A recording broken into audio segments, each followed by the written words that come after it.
comigo? Vão ficar aqui comigo, então, pregando hoje?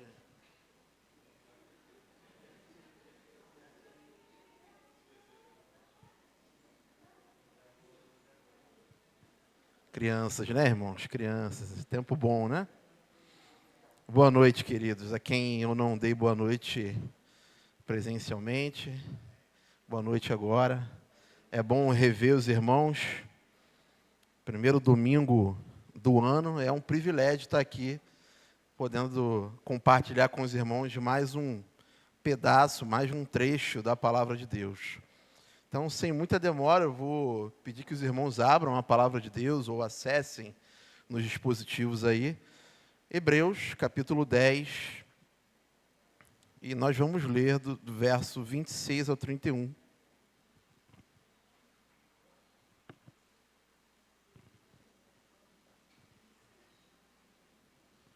Hebreus, capítulo 10, do verso 26 a 31, eu vou pedir que os irmãos acompanhem comigo a leitura. Quem não tiver aí acesso, pode acompanhar pelo projetor, tá ok? Porque se continuarmos a pecar de propósito, depois de termos recebido o conhecimento da verdade, já não resta sacrifício pelos pecados. Pelo contrário, resta apenas uma terrível expectativa de juízo e fogo vingador, prestes a consumir os adversários. Quem tiver rejeitado a lei de Moisés morre sem misericórdia, pelo depoimento de 2 ou 3 testemunhas. Imaginem quanto mais severo deve ser o castigo daquele que pisou o Filho de Deus, profanou o sangue da aliança com a qual foi santificado e insultou o Espírito da graça. Pois conhecemos aquele que disse: a mim pertence a vingança, eu retribuirei, e outra vez o Senhor julgará o seu povo. Horrível coisa é cair nas mãos do Deus vivo. Pois bem, o ano é novo, mas se a gente não for diferente, tudo vai ser igual. Essa frase a gente encontra naquela música do Paulo César Baruch, Tudo Igual, onde ele compôs, há pelo menos uma década atrás, com verdades simples do dia a dia, até rimando de forma engraçada algumas coisas. Mas é fato que, se a gente não fizer diferente algumas coisas nesse ano, o resultado, obviamente, vai ser igual ao do ano passado. Por isso, então, se faz necessário a gente observar com diligência as orientações e exortações da Santa Palavra de Deus, para que nesse ano e nos próximos os resultados sejam diferentes, né? E nessa exposição de Jesus Cristo, a partir da carta aos Hebreus, nós começamos o capítulo 10, lá com o presbítero Júlio, que nos ajudou a entender como o sacrifício de Cristo ele é definitivo, ou seja, a gente encontra ali no texto, né, aquela expressão de uma vez por todas, porque é de uma vez por todas. O sacrifício de Cristo ele é definitivo, ele não acontece de novo, ele não acontece todas as vezes que a gente pede perdão por um pecado, ele é definitivo. E aí, se antes os sacrifícios aconteciam de ano em ano, e eles eram insuficientes, porque eles apenas encobriam os pecados, o sacrifício de Cristo, ele é um sacrifício singular, definitivo e suficiente para perdoar pecados. E aí, no domingo passado, nós fomos edificados por Deus, em sua palavra, quando o reverendo Vinícius nos convidou a avaliar como nós temos vivido, ou como vivemos o ano de 2024, nos convidou a avaliar como temos nos aproximado de Deus diante da verdade, de que a cortina foi rasgada de alto a baixo. Ele nos convidou a avaliar se temos guardado com firmeza a confissão da esperança, sem vacilar, e se temos animado uns aos outros no amor e na prática de boas obras. Nós vimos aqui uma bela exortação de como nós deveríamos animar uns aos outros com práticas de boas obras. E hoje, nós vamos olhar para as implicações terríveis de não se atentar às orientações bíblicas que nós vimos no último domingo. Esse texto ele iria ser exposto de uma forma, num sermão só, mas o pastor resolveu separar ali, justamente por conta da riqueza de detalhes que a gente tem em cada parte dessa.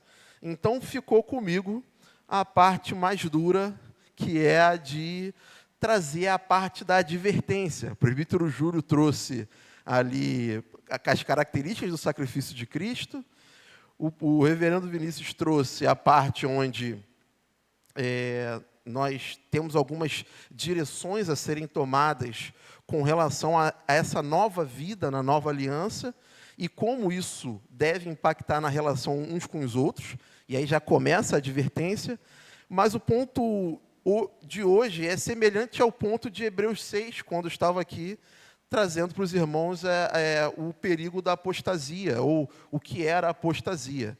Então, hoje, nós vamos olhar para esse texto e ver como é que a gente deve viver a vida cristã diante de Deus e de nossos irmãos, ok? E aqui no contexto da passagem, queridos, alguns estudiosos vão dizer que esse trecho da carta, onde nós lemos aqui, é um trecho de transição entre as verdades que nós conhecemos até o capítulo 10, transicionando, sendo mudado agora, para a parte onde essas verdades serão aplicadas. Então, dado ao que a gente aprendeu sobre a obra de Cristo nesses 10 capítulos, daqui para frente a gente vai ver algumas coisas sendo aplicadas diretamente. E aí, nós estamos diante da quarta advertência que converge para a mesma direção. É a quarta advertência onde o assunto é a apostasia, é o abandono da fé, é o abandono da verdade. A primeira foi lá no capítulo 2, quando tratava de se desviar por falta de apego ao Evangelho. A segunda foi no capítulo 3, com o alerta à incredulidade do coração. E, semelhante a este, nós temos a terceira advertência no capítulo 6, que apresenta as consequências da apostasia. Só que agora, nós vamos ver que o autor ele traz um distintivo do apóstata e alguns ensinos valiosos diante dessa terrível advertência. Veja lá o verso 26 novamente comigo. Porque se continuarmos a pecar de propósito, depois de termos recebido o conhecimento da verdade, já não resta sacrifício pelos pecados. Pelo contrário, resta apenas uma terrível expectativa de juízo e fogo vingador, prestes a consumir os adversários. Nossa, eu já li esses versos algumas vezes, né? Preparando a mensagem, lendo e relendo, e não deixa de ser dura a advertência que o autor faz aqui nesse trecho. E ele apresenta aqui um distintivo do apóstata. O apóstata é aquele que, tendo recebido conhecimento da verdade de Deus, e conhecimento da verdade de Deus aqui é uma expressão sinônima da palavra evangelho, ok? Verdade de Deus é o Evangelho. Então, tendo conhecimento da verdade de Deus, ainda assim peca propositalmente. E é, portanto, adversário de Deus. E por ser adversário de Deus, só lhe resta apenas uma terrível expectativa de juízo e fogo consumidor. Ou fogo vingador, perdão. Então, esses dois versículos, o 26 e o 27... eu separei aqui algumas expressões para a gente dar uma olhada, que é, primeiro, a expressão pecar propositalmente, ou de propósito, ou deliberadamente, né? É uma expressão que traz uma distinção necessária dos outros tipos de pecar que nós temos. Certamente os irmãos conseguem diferenciar o pecar de forma involuntária, ou pecar sem ter aquela intenção do coração de pecar, ir contra uma lei de Deus de forma proposital, de pecar deliberadamente. O pessoal consegue, né, todo mundo aqui consegue diferenciar isso, mas o assunto aqui não é sobre aquele que peca no dia a dia. O pecar de propósito aqui não é aqueles pecados que toda vez a gente pede perdão ao Senhor, no culto aqui, a gente fez isso no momento de contrição, ao ficar em silêncio, e orar ao Senhor, ir ao Senhor em oração, pedindo perdão para os nossos pecados. Não é sobre esses pecados o assunto aqui. Não é também aqueles pecados de estimação, sabe aqueles pecados que a gente tem um certo apego? Chegar atrasado, enfim, não ter ali, ser irreverente, né? Não ter reverência com a palavra de Deus. Alguns pecados que a gente tem, eu não vou sair dando exemplos aqui, porque senão eu vou dar só os meus, né, irmãos? Mas vamos lembrar aí que existem pecados que de vez em quando, a gente comete e parece que a gente já nem se importa, porque a gente tem cometido esses pecados. Eu sei que isso é grave, mas o assunto aqui é sobre algo ainda mais grave, que é o pecar de forma específica, propositalmente. Esses irmãos aqui da carta aos Hebreus, eles estavam diante dos seus 10 capítulos, diante de uma verdade magnífica, de que Cristo veio ao mundo num momento onde os sacrifícios eram periódicos ali, de ano a ano deveria acontecer, mas nada resolvia, todo ano tinha que ir lá sacrificar, até porque isso era mandamento do Senhor ali. E agora Cristo vem para um sacrifício definitivo, suficiente, e tinham irmãos que estavam querendo voltar às práticas anteriores, estavam querendo viver ainda aquela ideia da dieta, do frequentar ali as sinagogas com vistas às práticas judaicas daquela época. Nós vimos isso, eu não vou repetir, mas nós vimos isso nas outras vezes que falamos sobre apostasia aqui. Irmãos que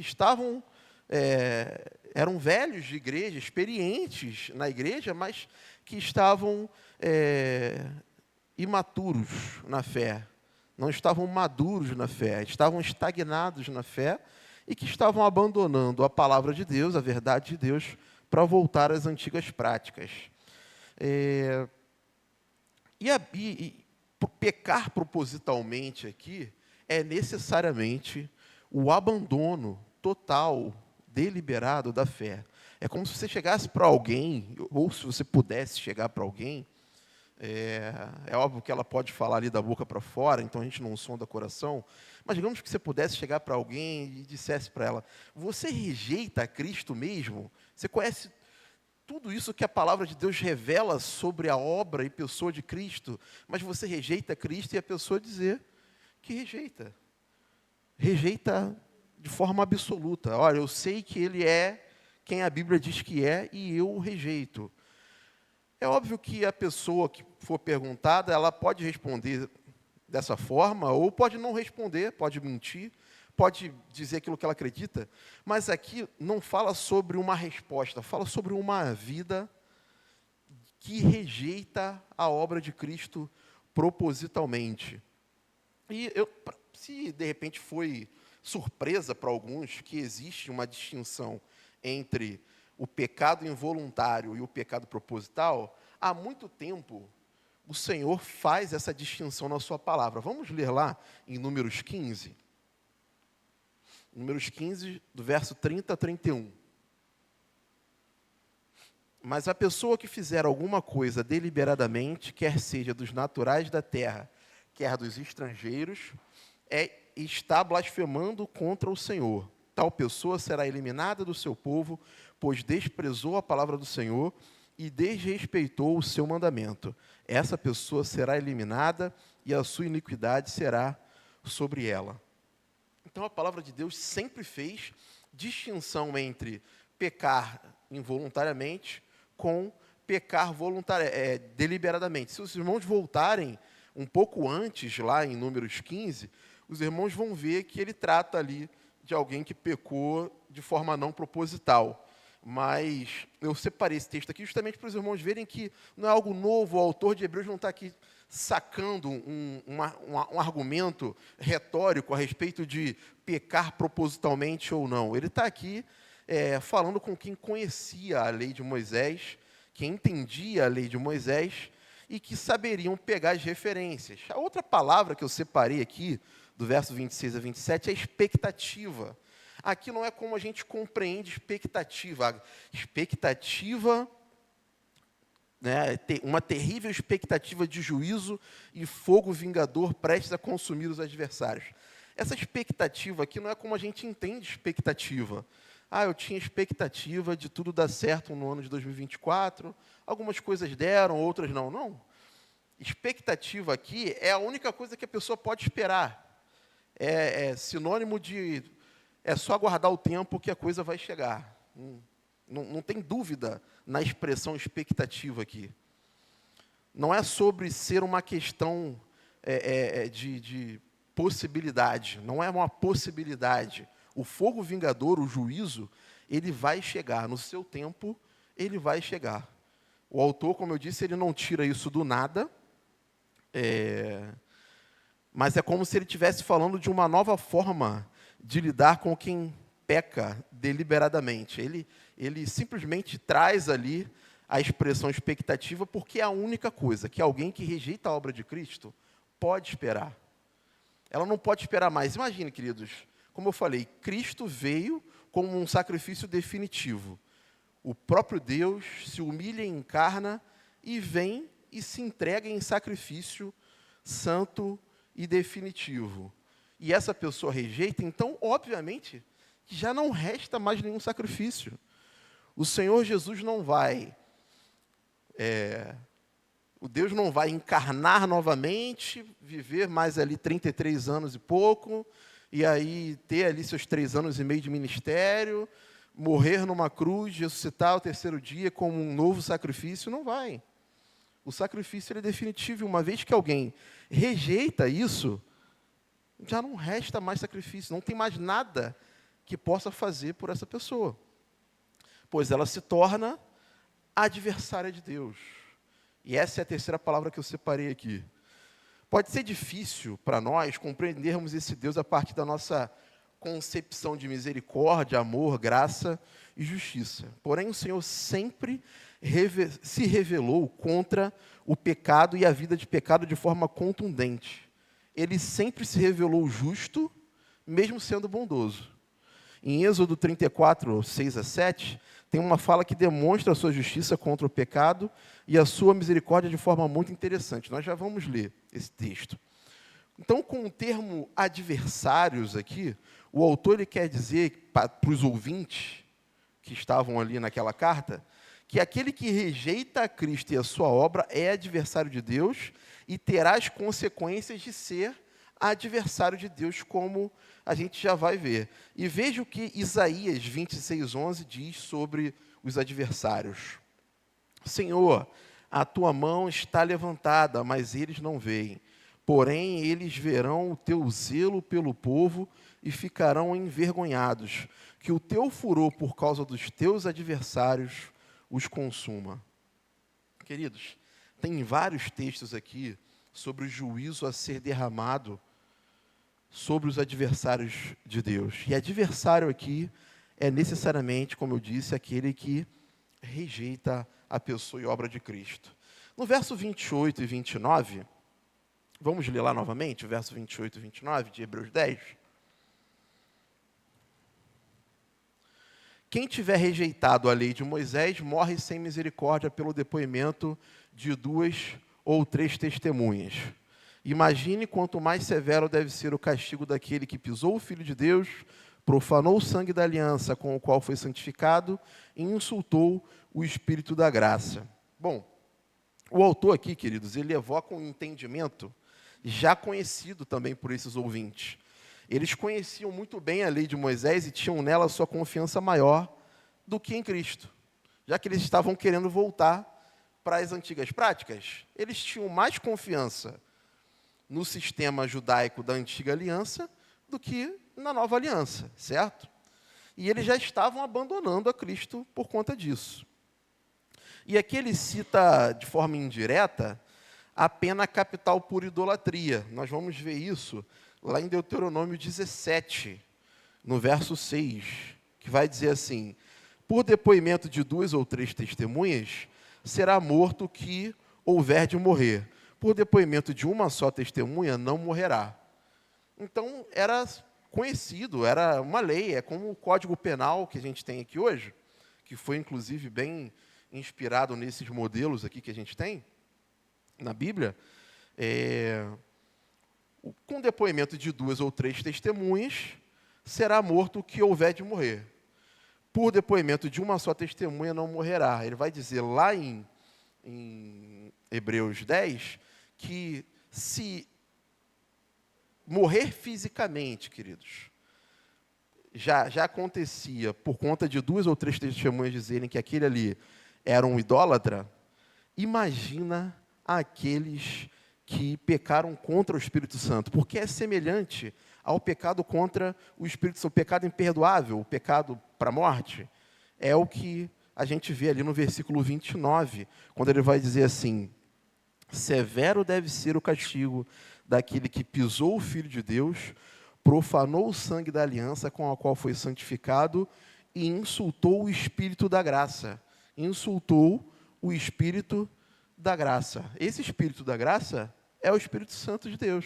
É um pecado contra o Espírito Santo de Deus. Portanto, um outro distintivo do apóstata é que ele, quando faz isso, ele peca contra o Espírito Santo de Deus. Ele comete o pecado imperdoável. Ele comete o pecado para a morte.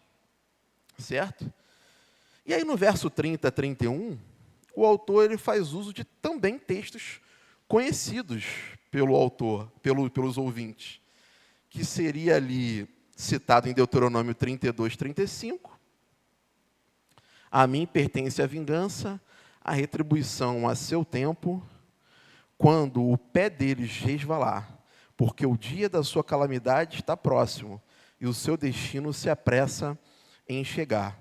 No Deuteronômio 32, 36, vai dizer assim: porque o Senhor fará justiça ao seu povo e se compadecerá dos seus servos, quando notar que o poder deles se foi e já não há nem escravo nem livre. E aí o verso 31 lá de Hebreus 10, talvez seja, queridos, uma referência a esse trecho que nós vamos ler agora, também de Deuteronômio 32, mas que vai do 39 ao 41, quando ele vai dizer: terrível coisa é cair na mão do Deus vivo. Ele vai dizer aqui, em Deuteronômio: vejam, agora eu sim, eu sou ele, e que não há nenhum Deus além de mim. Eu mato e faço viver, eu firo e eu saro, e não há quem possa livrar alguém da minha mão. Levanto a mão aos céus e afirmo por minha vida eterna: se eu afiar a minha espada reluzente e a minha mão exercitar o juízo, tomarei vingança contra os meus adversários. Veja os adversários aparecendo novamente aí. E retribuirei aos que me odeiam. No Novo Testamento, queridos, alguns poderiam perguntar: mas isso é coisa do Antigo Testamento. No Novo Testamento nós temos uma referência a esse Deus vingador, que é lá em Romanos 12. Eu não estou dizendo que só temos essa não, tá? Mas eu separei essa justamente para que a gente visse aqui o apóstolo Paulo falando em Romanos 12, 19. Meus amados, não façam justiça com as próprias mãos, mas deem lugar à ira de Deus, pois está escrito: a mim pertence a vingança, e eu é que retribuirei, diz o Senhor. Então, o autor ele finaliza ali a sua advertência usando textos conhecidos dos ouvintes. E é curioso, porque esses ouvintes eram membros da igreja, há anos ali. Como nós aqui, membros da igreja, ouvindo sobre juízo vingador, fogo vingador, sobre o perigo de ir para o inferno. E a gente poderia se perguntar, de repente, o porquê que a gente estaria ouvindo isso essa noite. É porque a palavra do Senhor, ela nos faz lembrar disso o tempo todo. É necessário, então, a gente estar diante dessas verdades o tempo todo. E diante dessa inescapável afirmação do julgamento de Deus para os que pecam deliberadamente, o que a gente aprende? O que a gente aprende com isso?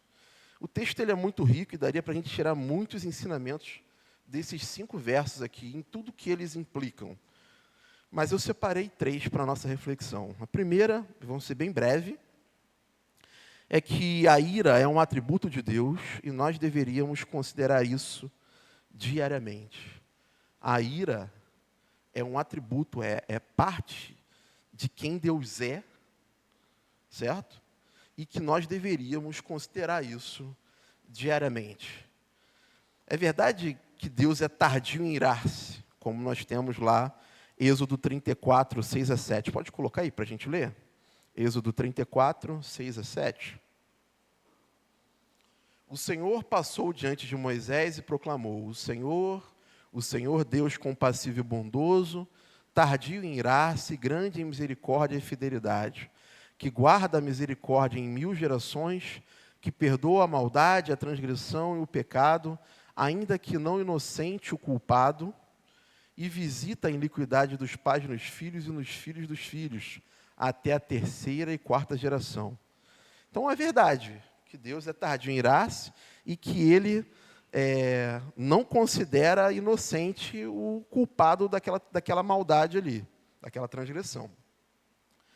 Mas Ele não apenas se ira, não é só uma atitude de Deus se irar, mas, como eu disse, a ira é um atributo de quem Deus é. Deus é um Deus irado. Essa expressão ela ficou muito conhecida na pregação do Jonathan Edwards, quando ele vai pregar, ele vai ler um sermão, ele vai ler, que ele tinha costume disso, de ler o sermão com uma voz bem monótona, sabe? Aquela coisa bem de leitura mesmo. E ele vai ler o sermão intitulado Pecadores nas mãos de um Deus irado. E ao ler esse sermão, reza ali a lenda, vamos dizer a expressão popular, né? De que algumas pessoas que passavam nas ruas, viam gritos daquelas outras que estavam ali ouvindo a pregação de Jonathan Edwards. Era uma pregação que ela foi dirigida para incrédulos, certo? Então, havia ali um chamado arrependimento, havia ali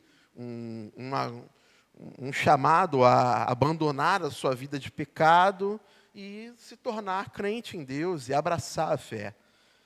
Diferente do texto aqui. Por quê? Porque esse texto aqui apresenta uma ira líquida e certa, para usar uma expressão que a Bia gosta, uma expressão do direito.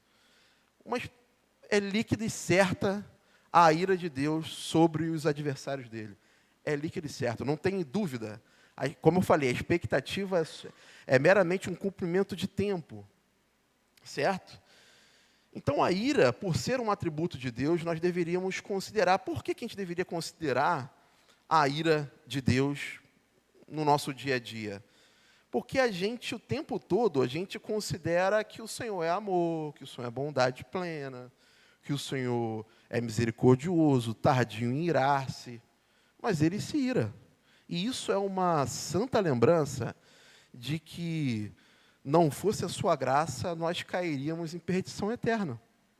Por isso a gente deve lembrar que o Senhor também se ira, que o Senhor também é justiça, que o Senhor também se ira contra toda a iniquidade, que um dia essa ira será derramada, findando com toda a injustiça no mundo.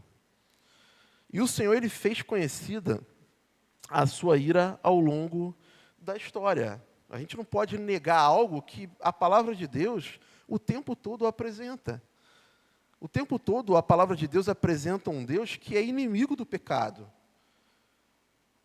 O tempo todo a palavra de Deus apresenta um Deus cujo cálice da sua ira está sendo devagarinho assim preenchida ali, enchida, até que um dia vai transbordar.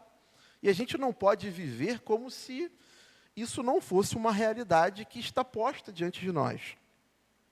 Deus, portanto, é um Deus irado e vingador, e Ele virá e trará juízo eterno contra toda impiedade e justiça. Então, diariamente, a gente deve considerar que amamos e servimos a um Deus bondoso, amoroso, gracioso, misericordioso, justo e irado também. Fica até legal, né? Deus é Deus irado, não é nesses termos, é um Deus irado mesmo, pronto a rechaçar toda e qualquer injustiça, pronto a condenar todo o pecado. A gente, assim, então, pode cantar como o salmo que a gente leu na abertura do culto. No verso 1, ele vai dizer lá, no Salmo 76, Deus é conhecido em Judá, grande é o seu nome em Israel. O verso 4, tu és ilustre e mais glorioso do que os montes eternos. Aí o verso de 7 a 9 vai dizer, tu sim, tu és terrível. Se estás irado, quem pode permanecer na tua presença? É um louvor, queridos. É um louvor ao Senhor de Asaf. Desde os céus fizeste ouvir o teu juízo, a terra tremeu e se aquietou, quando Deus se levantou para julgar e salvar todos os humildes da terra. O verso 11 a 12. Façam votos ao Senhor, seu Deus, e tratem de cumpri-los. Todos os que o rodeiam tragam presentes àquele que deve ser temido. Será que a gente vive com essa percepção de que devemos temer o Senhor? Eu lembro de um sermão do reverendo Vinícius que ele deixou bem claro para a gente que tipo de temor é esse. É temor e tremor mesmo. Não é temer, às vezes a gente quer relativizar o temer, é temer mesmo, querido, temer mesmo. Só que é um temer completo, não é simplesmente ter medo, mas é ter medo, reverência, é saber que a ira do Senhor, ela é aterrorizante. Ela é aterrorizante. Veja Hebreus 12, eu não coloquei aí o texto, mas veja Hebreus 12, se eu não me engano, é o verso...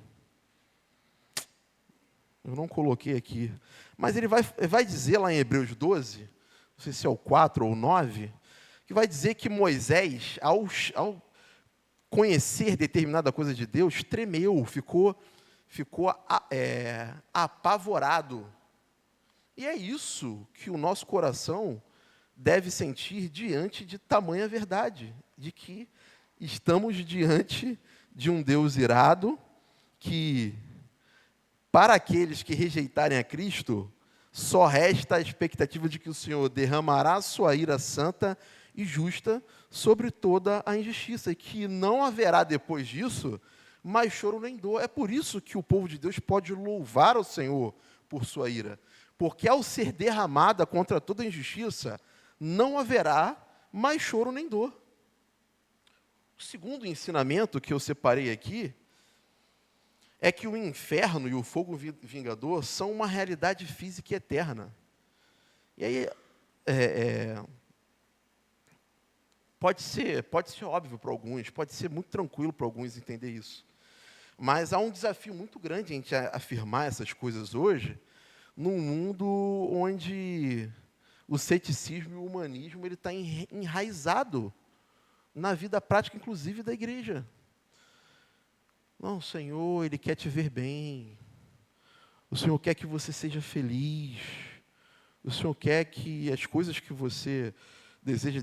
Eles conseguem dizer até que Deus sonha, para tentar te convencer de que o Senhor, Ele é só esse lado bondoso. Quando, na verdade, Jesus, quando pregou aqui, de forma terrena aqui, física, Ele falou muito sobre o inferno e sobre a vida vindoura. Ele não negou a existência de um inferno real. E existem hoje pessoas ditas evangélicas que negam a possibilidade de um inferno real. É como se, para ela não negar completamente a existência de um inferno, ela meio que abaixa um pouco a temperatura do fogo. Não é que esse fogo vai queimar eternamente.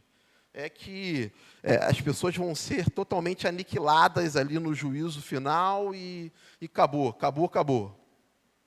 Não, queridos. Marcos 9 vai dizer sobre um verme que nunca morre, um fogo que nunca se apaga. Vamos ler lá em Marcos 9, 47 e 48? E se um dos seus olhos leva você a tropeçar, arranque-o. Pois é melhor você entrar no reino de Deus com um olho só, do que, tendo dois, ser lançado no inferno, onde não lhes morre o verme, nem o fogo se apaga. É por isso que é terrível. É por isso que é terrível você olhar para essa realidade do inferno, do fogo vingador, e saber que ele é um fogo consumidor que vai consumir eternamente. É terrível isso, queridos. E me parece que o autor aqui ele não está muito preocupado em como ele vai ser interpretado. Ele simplesmente diz, esse fogo, ele é vingador. Esse fogo é líquido e certo para aquelas pessoas que rejeitarem a Cristo. E esse é o nosso terceiro ponto, que todos que rejeitarem a vida e obra de Cristo serão devidamente punidos pelo Deus vingador. Isso parece óbvio, mas precisa ser dito. Queridos, não estamos diante de qualquer rejeição. Calvino, ao comentar esse texto, ele vai dizer: tratá-lo com desprezo, por meio de quem somos dotados de tão grande benefício, é impiedade extrema e perversa. Nesse comentário, Calvino faz algumas colocações, queridos, que talvez eu não consiga nem repetir aqui, de tão graves, quando ele vai comentar sobre quem rejeita a Cristo e a sua obra. E é por isso que Deus mesmo vai confrontar esse pecador e vai executar a justa punição. A obra de Cristo, queridos, a obra de Cristo, a Trindade Santíssima, querendo revelar toda a sua glória, cria todas as coisas, aí vem um homem, peca e se afasta de Deus, e Deus mesmo revela um plano eterno de salvação por intermédio de Cristo, que sendo a segunda pessoa da Trindade encarna, deixando toda a sua glória, se humilhando à nossa semelhança, mesmo sem pecado, vive uma vida de estrito cumprimento de uma lei que era para nós cumprirmos, é acusado injustamente, humilhado, torturado, açoitado, morto como o Cordeiro de Deus, num sacrifício definitivo e suficiente para o perdão do pecado de muitos, vence a morte ao terceiro dia, nos envia o Espírito Santo, que é quem aplica em nós as verdades da sua palavra, e nós simplesmente vivemos uma vida como se nada disso fosse válido. Então, queridos, se é assim, não nos resta mais nenhuma expectativa, senão a de juízo e fogo vingador. É dessa rejeição que estamos falando. E é a de quem quer viver conforme os seus próprios preceitos. Sabe quando você chega para uma pessoa e fala para ela, mas olha só, querido, a palavra de Deus, ela diz isso. Ah, tudo bem, mas... E aí ela simplesmente decide fazer como ela quer? Não, mas a palavra de Deus não diz isso. Ah, mas... E simplesmente ela vive ou toma as decisões conforme ela quer viver, ela simplesmente nega a verdade de Deus. Olha, Cristo é suficiente. Você não precisa fazer determinada coisa, você não precisa fazer isso, fazer aquilo. E a pessoa quer fazer aquilo. Ela quer colocar Cristo e mais alguma coisa. Isso é negar a suficiência, a obra de Cristo. O autor, ele usou um texto que se referia a uma punição física por idolatria. E estamos aqui diante de uma punição eterna por amar mais a nós do que a Deus. É isso que é idolatria. A gente amar qualquer coisa mais do que amar a Deus. E esses serão devidamente punidos. Todos aqueles que rejeitam a Cristo em suas vidas, seja como for. Se não estão descansados em Cristo, então só resta o juízo. Ah, irmão Isaac, mas por que você está falando isso conosco? É todo mundo irmão aqui. Queridos, esse é um alerta que Paulo fez algumas vezes em suas cartas a membros de igreja. Veja lá 2 Coríntios 13, verso 5. Eu já estou terminando. Examine-se para ver se realmente estão na fé. Provem a si mesmo. Ou não reconhecem que Jesus Cristo está em vocês, a não ser que já tenham sido reprovados. Ele está falando isso para a igreja que tinha todos os dons. a igreja de Corinto. Eu não estou apto aqui, queridos, para julgar ninguém. Essa palavra me cortou durante a semana, os dias que eu preparei. Então, eu não estou apto aqui para julgar a vida de ninguém. Assim como o autor da carta também não está apto para julgar ninguém. O que me resta aqui é apenas apresentar, anunciar a verdade bíblica. Se você disser para mim, irmão Isaac, eu estou em Cristo, eu vou dizer, então a Bíblia diz que para você resta isso e isso. Se você me disser que não está em Cristo, então eu vou lhe dizer, baseado no que a Bíblia diz, que só resta para você juízo e fogo vingador. Não resta mais nada. Todos que descansam na obra de Cristo ouvirão o veredito de absolvição. Mas os que desprezam a Cristo em sua obra e pessoa, aplicados aos nossos corações, pelo Espírito Santo, enfrentarão duro juízo de Deus. E não há nada, queridos, que possa livrar das mãos desse Deus irado. Então, concluindo, irmãos, onde há advertência, há sempre graça anunciada diante de nós. Onde há advertência da palavra de Deus, há sempre graça anunciada diante de nós. O Senhor, Ele não vai advertir alguém ou um povo que Ele não queira que mude. Ele não vai trazer uma palavra de conserto a uma igreja que Ele já rejeitou e quer deixar no juízo. Se a gente está tendo a oportunidade de ouvir a palavra de Deus e esse chamado a observar as práticas, observar a lei de Deus, observar os seus preceitos e não abandonar a obra de Cristo, não rejeitar a Cristo, então é porque a graça está sendo anunciada diante de nós aqui. O apavoro dessa verdade exposta é tão necessário quanto anunciar aos irmãos que há salvação em Cristo. Aliás, é o mesmo anúncio. Como o pastor sempre cita aqui, a boa nova do Evangelho tem cheiro de vida para os salvos que não rejeitam a Cristo, que seguem tementes a Deus. Mas a boa nova do Evangelho tem cheiro de morte para aqueles que rejeitam a Cristo e a sua obra. A essa audiência aqui, queridos, eu gostaria de perguntar retoricamente, é claro, que cheiro você sente? Qual é o seu temor? É de alguém que descansa na obra de Cristo, que é o único e suficiente lugar seguro para se descansar? Ou é de alguém que tem dado sinais de apostasia e rejeição da obra de Cristo, ainda que em doses homeopáticas? Que tipo de reação vamos ter diante de mais um ponto do caráter de Deus revelado nessa noite? A de alguém que está cheio de si, sem ter cuidado para não cair do alto da nossa confiança em nossas próprias obras? A minha sugestão, queridos, é que possamos reagir como o profeta Isaías, ao ser exposto à face de Deus. Lá em Isaías 6. Em Isaías 6, 5 a 8, eu vou ler rapidamente para a gente encerrar. Então eu disse, ai de mim, estou perdido, porque eu sou um homem de lábios impuros e habito no meio de um povo de lábios impuros, e os meus olhos viram o Rei, o Senhor dos Exércitos. Então dos serafins voou para mim, trazendo na mão uma brasa viva, que havia tirado do altar com uma pinça. Com a brasa tocou a minha boca e disse, eis que esta brasa tocou os meus lábios, tocou os seus lábios, a sua iniquidade foi tirada, e o seu pecado perdoado. Depois disto, ouvi a voz do Senhor que dizia, a quem enviarei, e quem há de ir por nós? Eu respondi, eis-me aqui, envia-me a mim. A minha sugestão é que a nossa reação seja a do profeta Isaías. E aqui muito mais completo, porque a obra de Cristo já está realizada. O anjo com a tenaz que foi lá purificar, nós temos algo perfeito e muito maior. Cristo morreu na cruz por nós e nos fez nova criatura. Diante da verdade exposta aqui, queridos, que a gente possa ter essa reação.